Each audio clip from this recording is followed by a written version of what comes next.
నా పేరు ఎందేటి Venkata Subbaiah. యానాదుల youth federation రాష్ట్ర అధ్యక్షుడిగా నేను పనిచేస్తూ ఉన్నాను.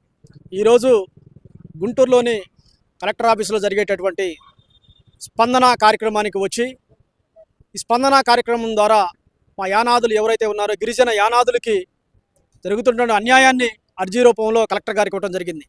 ఏందయ్యా అంటే, ఏదైతే కాకమాను మండలం, దుగ్గిరాల మండలం, పెదకాకాని మండలం, మరి తెనాలి మండలం, రూరల్ మండలాల్లో ఉన్నటువంటి వాళ్ళకి చేపలు పట్టుకోవటానికి కాలువలకు వెళుతుంటే కాలువల్లో చేపలు పట్టుకోనివ్వకుండా వీళ్ళని అడ్డుకున్నటువంటి దళారీ వ్యవస్థ మీద చర్యలు తీసుకోవాలి. దళారీ వ్యవస్థ చర్యలు తీసుకోవాలి అంటే ఏదైతే సంబంధిత యానాదులు ఉన్నారో చేపలు పట్టుకునే యానాదులకి సభ్యత్వాలు ఇవ్వాలి అని చెప్పి కలెక్టర్ గారికి అర్జీ రూపంలో మేము కోరటం జరుగుతూ ఉంది. ఎందుకు చెప్తున్నానంటే, యానాదులకి ప్రత్యేకంగా వాళ్ళ యొక్క కులవృత్తిగా చేపలు పట్టుకొని జీవనాధారం చేస్తూ ఉంటారు.